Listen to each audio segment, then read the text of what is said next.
하나님의 말씀 로마서 1장 17절 말씀입니다. 우리 한 목소리로 같이 분독하겠습니다. 복음에는 하나님의 의가 나타나서 믿음으로 믿음에 이르게 하니 기록된 바 오직 의는 믿음으로 말미암아 살리라 함과 같으니라.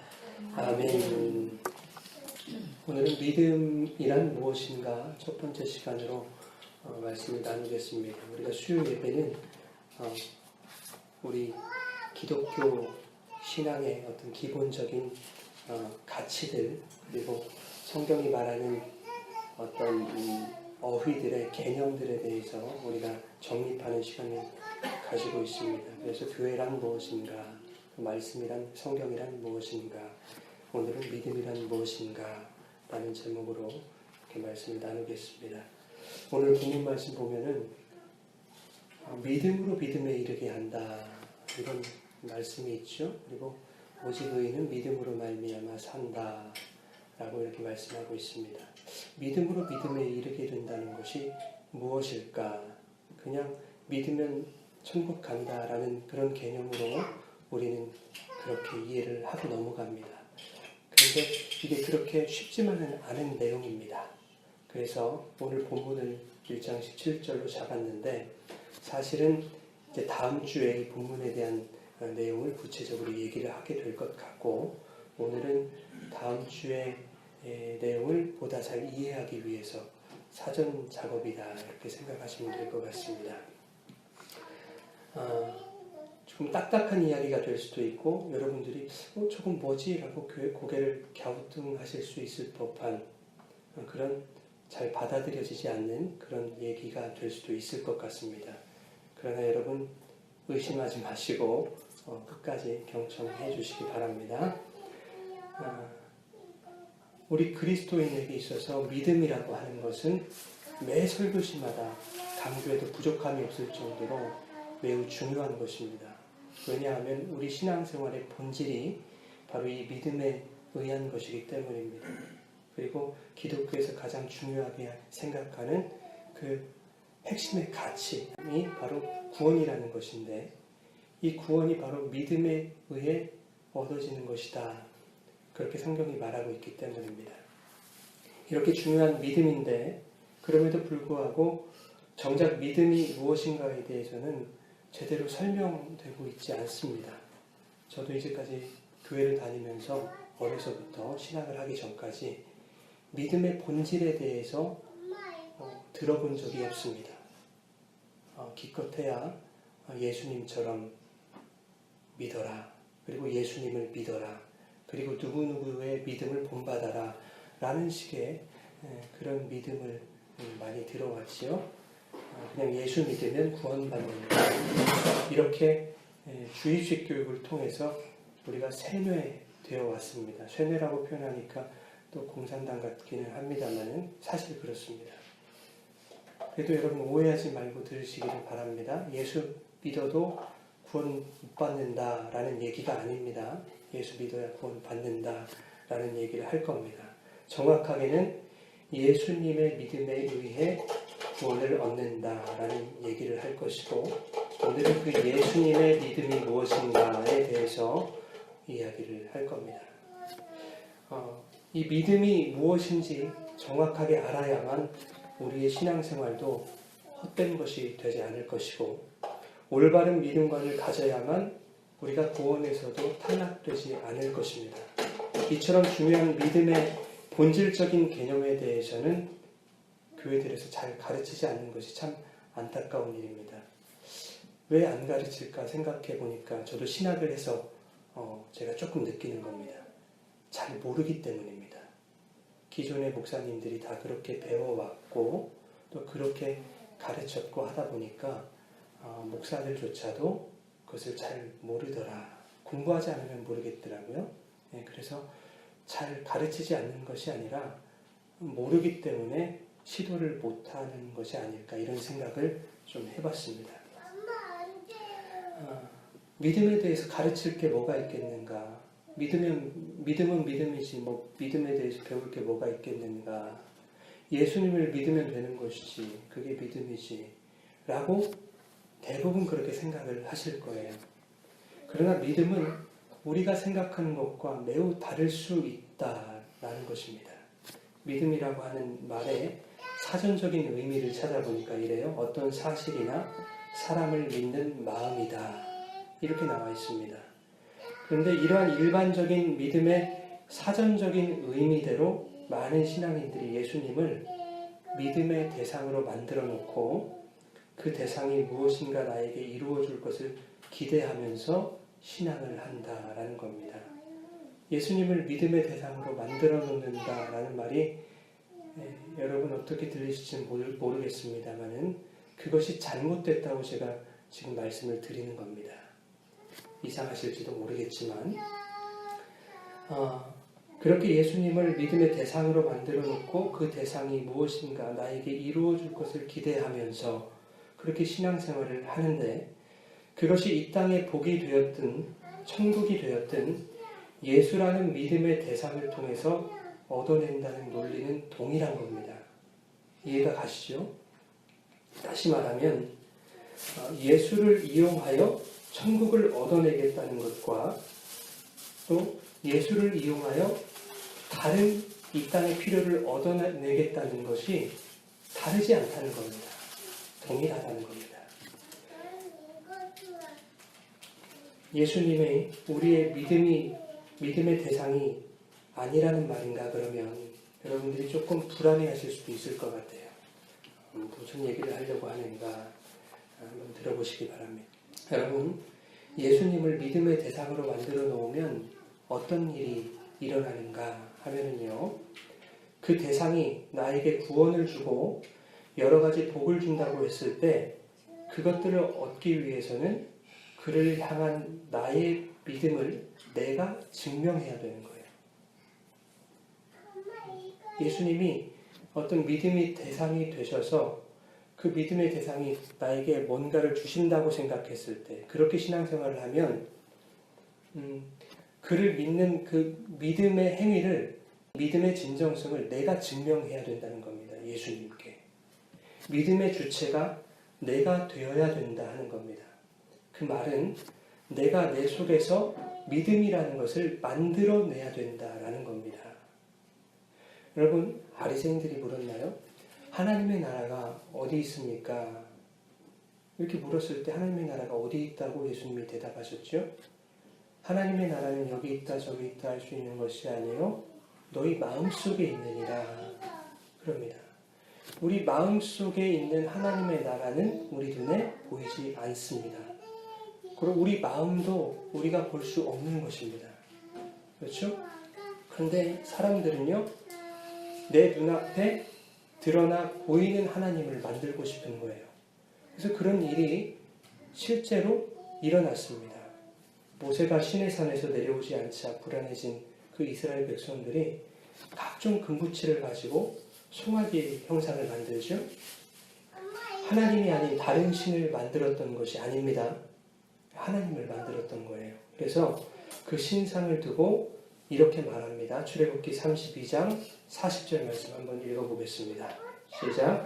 아론이 그들의 손에서 금고리를 받아부어서 조각칼로 새겨 송아지 형상을 만드니 그들이 말하되 이스라엘아 이는 너희를 애굽 땅에서 인도하여낸 너희의 신이로다. 아멘. 두렵고 불안하니까 내 눈으로 직접 보고 만질 수 있는 그 하나님을 자신들의 마음대로 형상화해서 만든 겁니다. 하나님은 늘 함께 하시거든요. 이스라엘과 늘 동행하셨던 하나님이시고 늘 그들을 도우시고 인도하셨던 하나님이신데 자기들이 불안하고 자기들이 뭔가 걱정거리가 생기니까 이제 내 눈앞에 보여지는 하나님을 만들고 싶었던 겁니다. 그래서 금송아지를 만들었죠. 그 송아지 형상은 애굽에 있을 때 숭배했던 풍요의 신이었습니다. 아피스 신상이라고 하는 그 풍요의 신이었는데 그들은 하나님을 지금 두렵고 불안한 자신들에게 안전과 평안을 줘야 하는, 심지어 자신들에게 구원을 줘야만 하는 그런 대상으로 만들어버리고 있다 하는 겁니다. 그래서 성경이 뭐라고 하냐면 우상이라고 얘기합니다. 그것이 구원이라고 할지라도 당신은 나에게 구원을 줘야만 해 라고 그것을 기대하며 그에게 뭔가를 행하는 것, 그것을 우상을 섬긴다고 얘기하는 겁니다. 그렇게 하나님을 대상화하니까 어떤 일이 일어납니까? 내 눈앞에 보이는 그 대상에게 더 잘 보이고 싶은 거예요.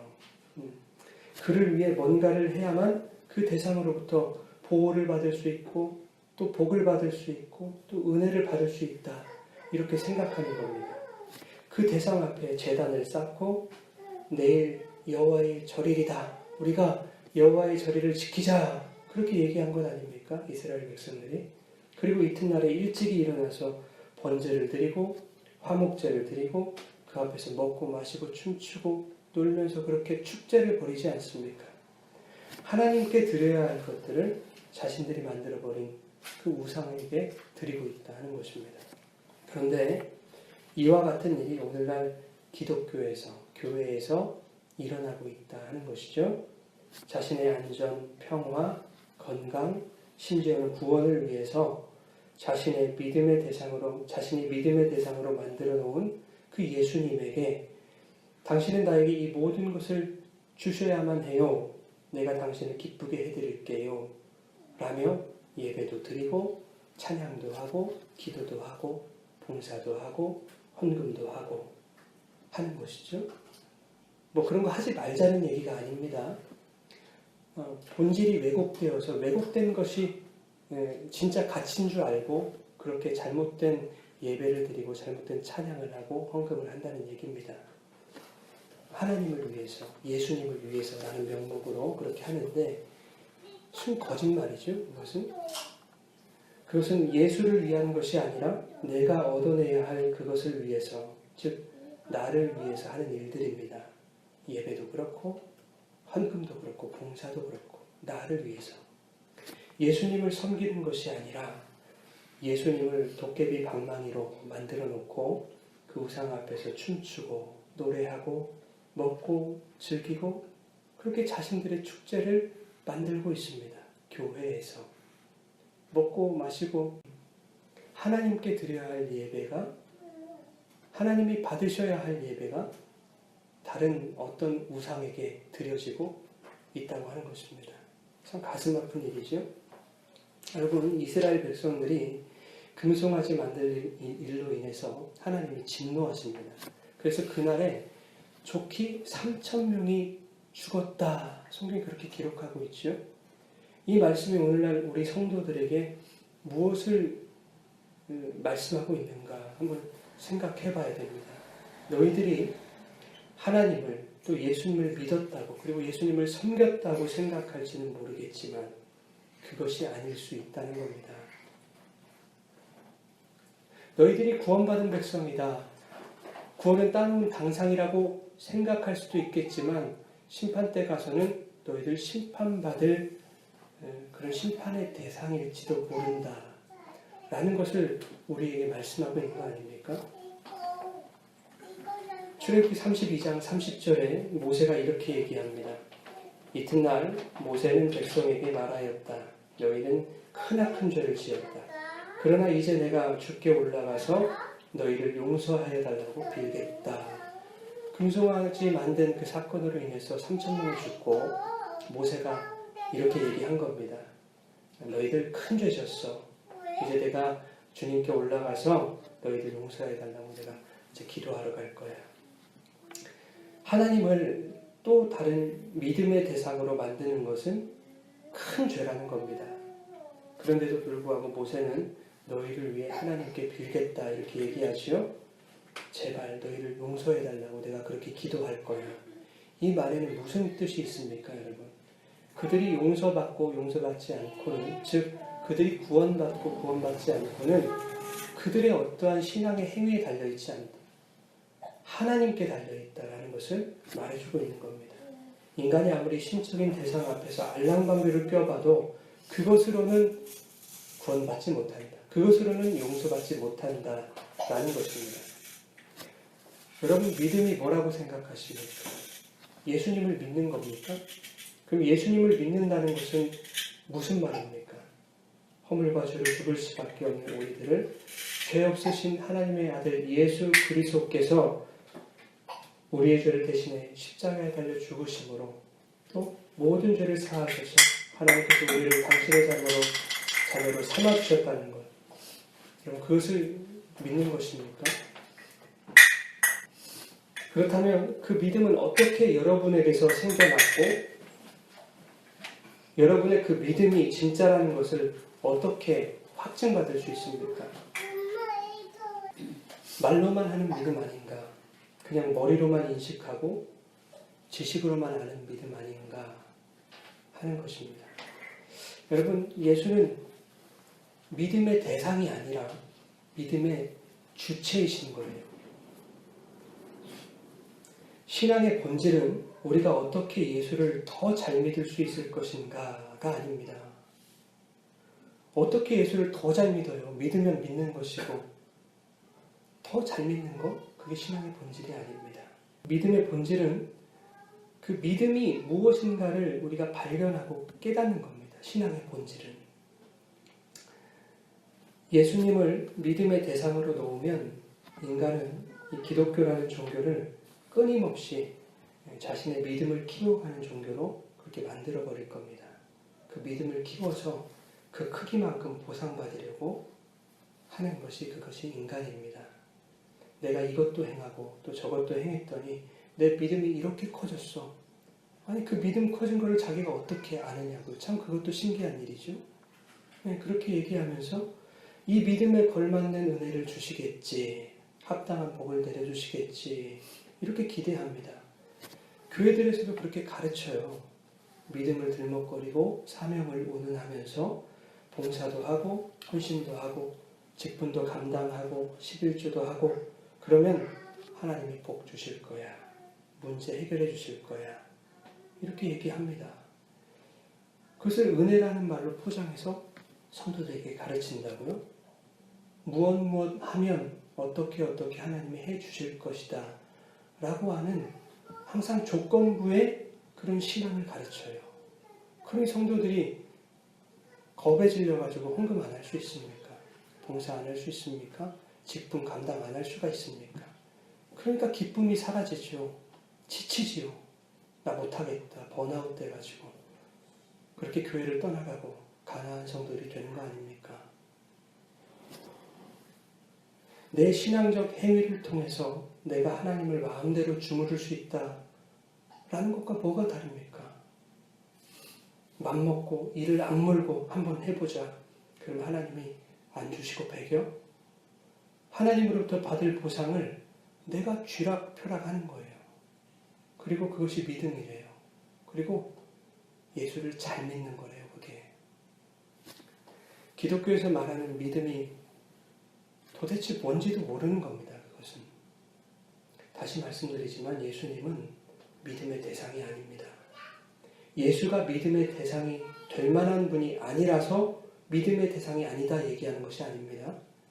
예수가 믿음의 대상이 되면 인간은 그를 우상으로 만들어버릴 것이기 때문에 그래서 예수는 믿음의 대상이 되어서는 안 되는 겁니다. 예수님은 믿음의 주체이신 거예요. 우리가 예수를 믿는다는 것은 그가 믿음의 주체라는 것을 확신하는 겁니다. 또한 예수님이 곧 믿음이라는 것을 의심하지 않는 거예요. 그를 믿으면 어떻게 될 것이다 라는 것을 믿는 것이 기독교의 믿음이 아니라는 말입니다. 우리가 아브라함 이야기를 몇 번 했었습니다. 성경 통독에서도 우리가 했었고 아브라함이 믿음이 있어서 하나님이 그를 부르신 것이 아닙니다. 믿음 없는 그에게 하나님이 믿음을 허락하신 거죠. 아브라함이 믿음이 있었다는 말이 없어요. 그냥 어느 순간에 아브라함을 부르신 거죠. 고대 근동에서 1월 성신은 다 그냥 우상이었습니다. 신이었습니다. 근데 어떤 신이 다른 신은 한 번도 나에게 나타나지 않는데 나에게 나타나서 본토 친척 아비집을 떠나라. 내가 지시할 땅으로 가라 들려주시니까 야 이게 진짜 신이구나. 나에게 복을 준다니. 내 이름을 창대하게 하겠다니. 야 이런 약속을 해주는 신이 진짜 신이구나 하고 따라간 겁니다. 믿음이 있어서 간 것이 아니에요. 하물며 아브라함의 집안은 우상 깎아 만들어 파는 그런 집안이었다고요? 아버지 데라는 그런 일을 했어요. 이것이 신명기. 그런 아브라함에게 믿음 없는 그에게 하나님이 찾아오셔서 믿음을 부여하신 겁니다. 믿음이라는 것이 사람에게서 나오질 않습니다, 여러분. 내가 예수를 믿는다고 했을 때 그 믿음이 사람에게서 발생되는 것이 아니더라는 겁니다. 주는 그리스도시요 살아계신 하나님의 아들이십니다. 베드로가 고백했습니다. 그게 기독교 신앙의 고백 아닙니까? 베드로가 이렇게 고백한 것이 그의 믿음이 아니라는 말입니다. 그가 고백한 그 행위나 고백한 그 사건을 우리가 믿음이라고 하지 않는다라는 것이죠. 이를 내게 알게 하신 이는 혈육이 아니요 하늘에 계신 내 아버지시니라 그래요. 하나님 아버지께서 믿음 없는 베드로에게 믿음으로 찾아가셔서 그 믿음의 내용이 무엇인지 알게 하시더랍니다. 이를 내게 알게 하신 이는 하나님 아버지시다. 믿음의 내용을 깨닫는 겁니다. 그래서 우리는 호라오 한다 얘기하죠. 신앙은 호라오 하는 겁니다. 여러분, 믿음이라는 것은 확실한 것을 말하죠. 믿음은 100%입니다. 99%의 믿음은 없습니다. 그런데 인간들의 그 믿음을 한번 생각해 보십시오. 우리들의 믿음. 우리가 예수를 믿는다고 말하면서 그렇게 살아가지만 우리들이 보이는 그 믿음의 모습들이 정말 매번 100%입니까? 매번 확실합니까? 매번 틀리지 않습니까? 그렇지 않죠. 우리의 신앙생활을 통해서 우리는 매번 넘어지고 일어나고를 반복하고 상처받고 상처 주고 다시 회복하고를 반복하고 원망하고 감사하고를 반복하고 그러지 않습니까? 예수를 믿는다면서 왜 우리는 종종 이렇게 넘어지고 상처받고 힘들어하고 신앙적 침체에 빠지고 하는 것입니까? 그것이 믿음이 아니라는 증거입니다.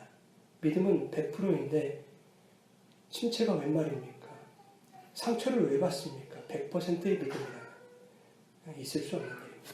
믿음은 인간 측에서 절대 만들어낼 수 없는 것입니다. 근데 예수님을 한번 보십시오. 항상 확실하시죠? 실패가 없고 실수도 없으시고 십자가에서 죽으라 하니까 군말 없이 네 하고 십자가에서 돌아가신 그 순종하시는 것이 하나님을 향한 예수님의 완전한 믿음입니다. 100%의 믿음입니다, 여러분. 믿음이라고 하는 것은 그 믿음밖에 없는 거예요. 예수님의 하나님을 향한 확실하신 믿음, 완벽한 믿음, 100%의 믿음, 그 믿음을 말합니다.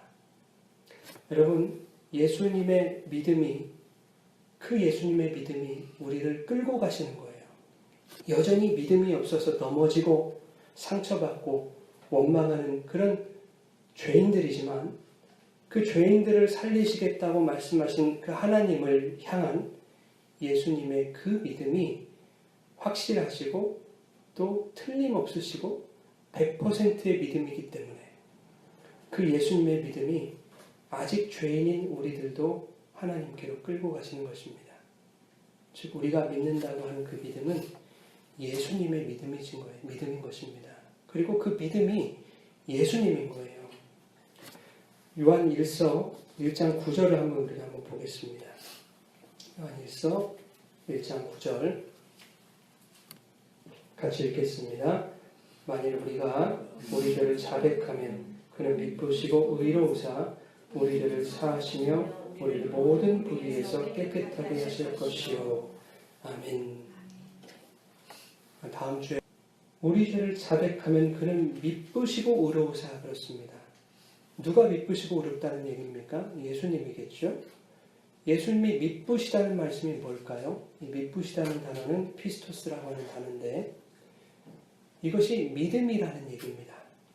믿음은 성경에서 피스토스 이 두 가지를 쓰는데 하나는 믿음이고 하나는 신실함이다. 이렇게 얘기를 합니다. 근데 이 믿음이라고 하는 것은 동전의 양면과도 같은 거예요. 그러니까 믿음과 신실함이 항상 함께 했을 때 그것을 믿음이다 얘기하는 겁니다. 그런데 여기 보면은 그는 미쁘시고 의로우사 그랬습니다.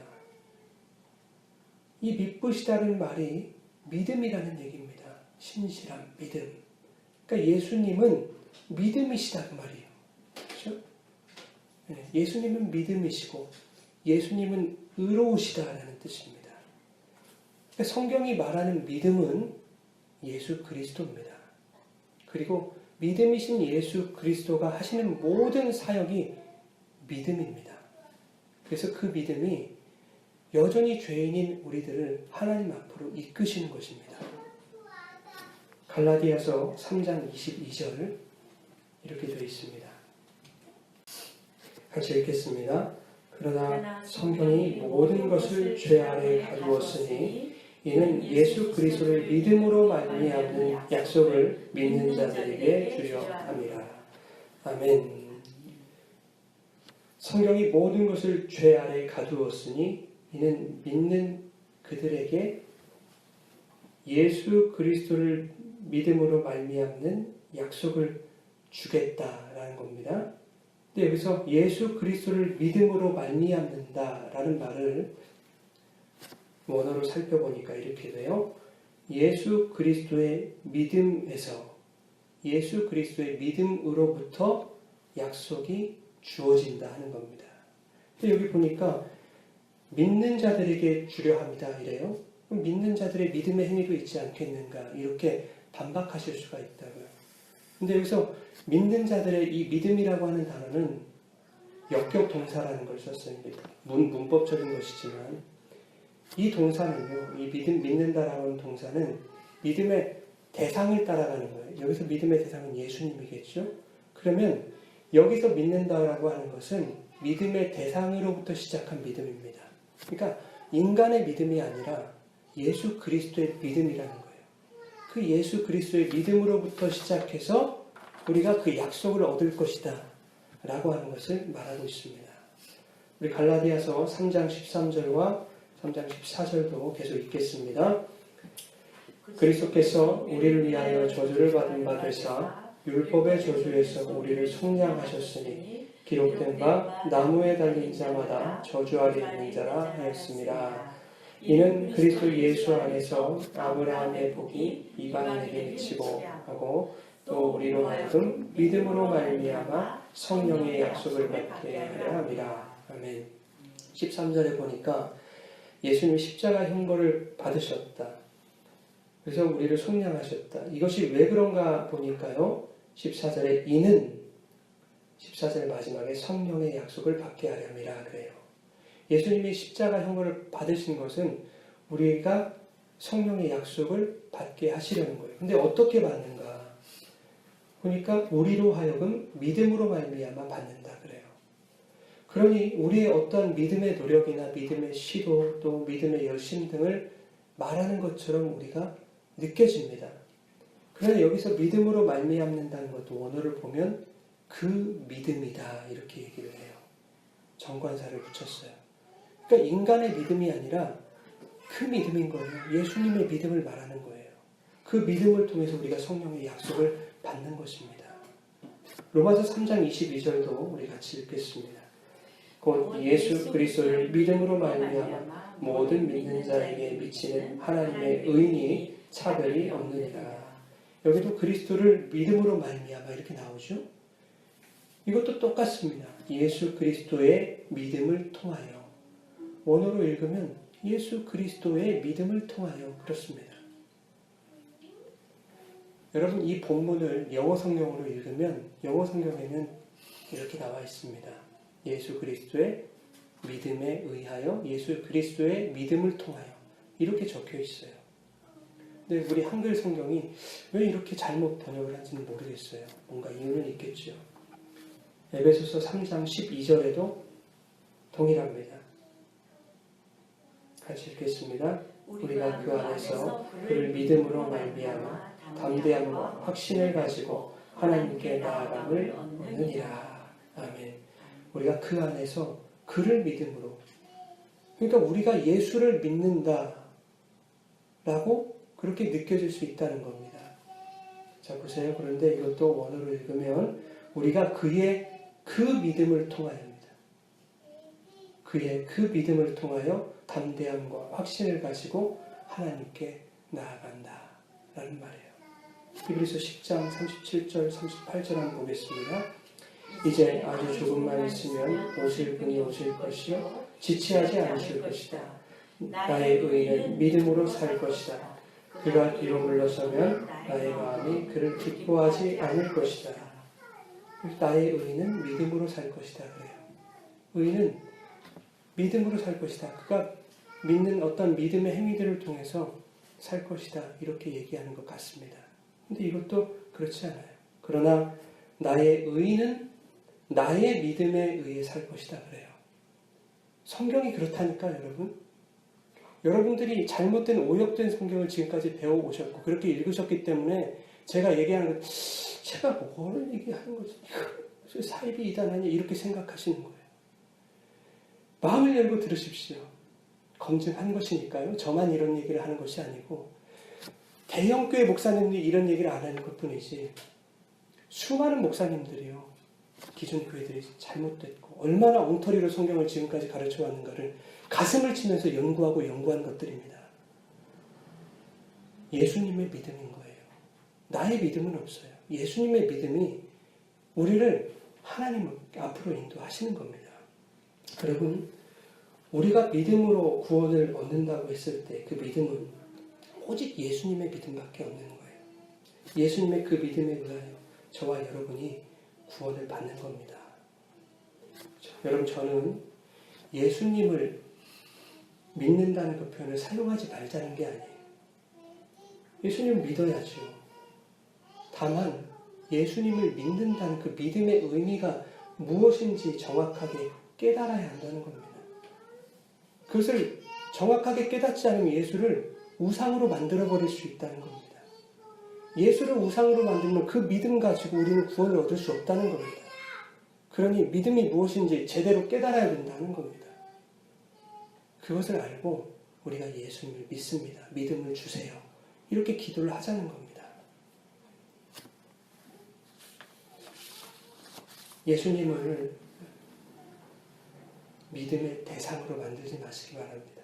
예수님은 내 안에서 나를 이끌어 가시는 삶의 주체, 믿음의 주체이신 겁니다.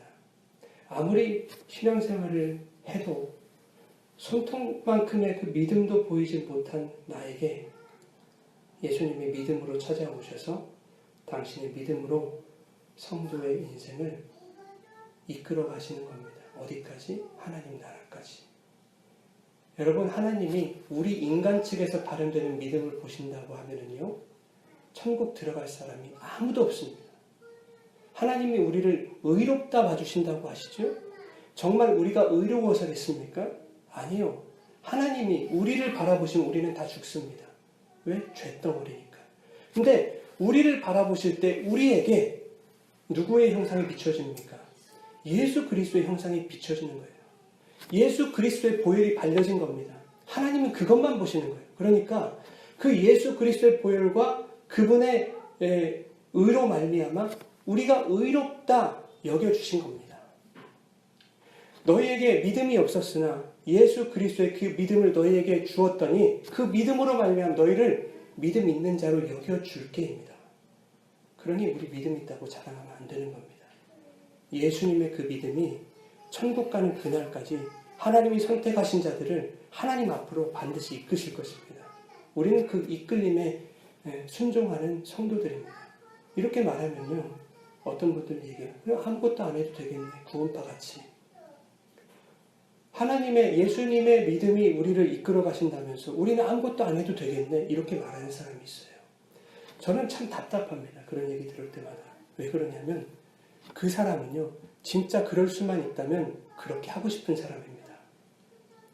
그 구원이 무슨 구원인지 알면 정말 구원받을 수 없고 영원한 형벌에 처해질 수밖에 없는 그 죄인이 전적인 하나님의 은혜로 구원을 받았다고 하는데요.